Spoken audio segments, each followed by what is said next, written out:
positive adatoy. Lalabas na naman kami mga kaibigan.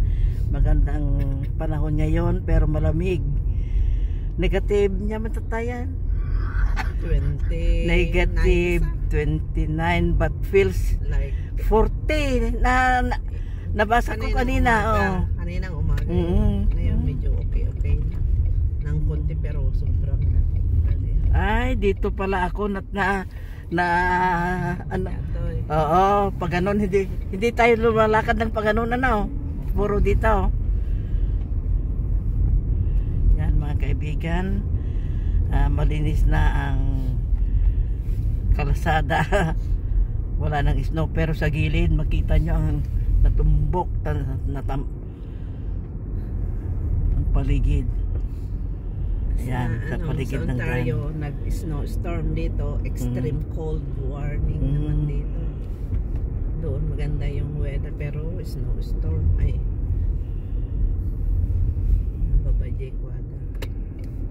Diyan yung isang pond na frozen. Ay, bakit ang aga nitong bus stop? School bus. Yan mga kaibigan, yung pond na frozen. Lalabas kami papunta sa Co-op muna bago sunduin si Blake sa daycare.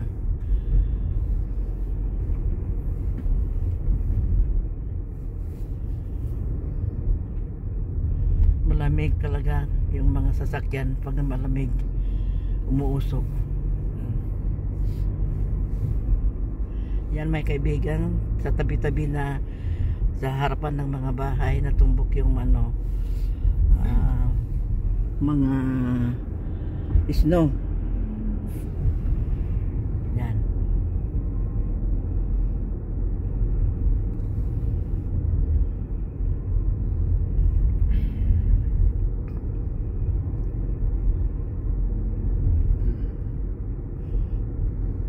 Dito yung natapos yung grocery dito. Malapit na. Mas malapit pero malayo pa rin Sa atin. Siguro.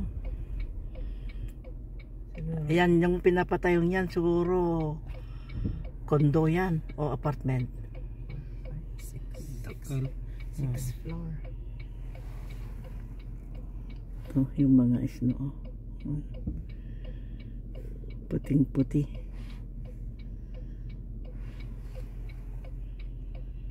Edgemont.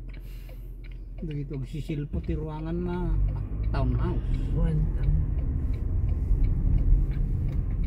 Duwa lang, duplex. Duplex. Townhouse.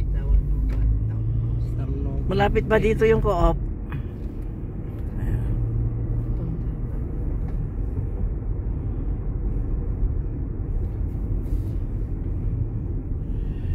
Yan ang puti-puti ng mga snow.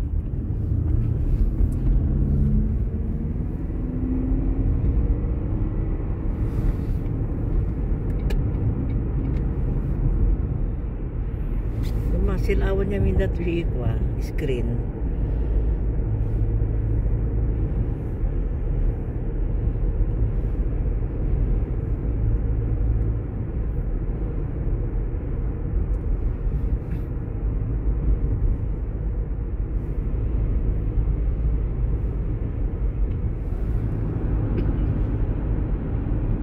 Parang ice field na yan, no?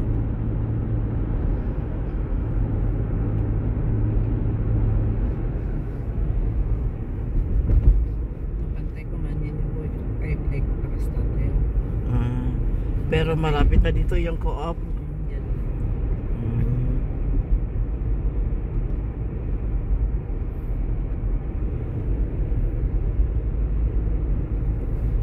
Ay, Co-op. Yung mga bahay dyan, mga kaibigan, puno ng snow sa bubong. Malamig na panahon, puno pa ng snow sa bubong, mas malamig na.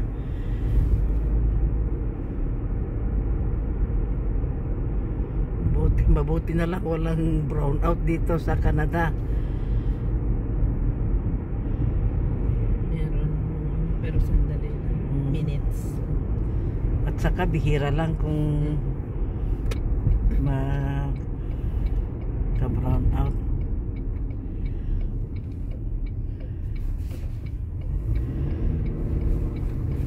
Ay, dito na, malapit na tayo sa Co-op.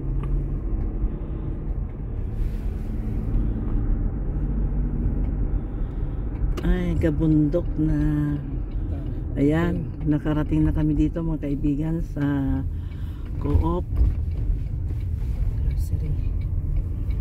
Co-op grocery. Ayan, mga kaibigan. Co-op. Punta na kami sa parking lot. Pagpatuloy ko mamaya mga kaibigan. Hanggang dito na muli. Papasok kami mamaya sa Co-op inside the grocery.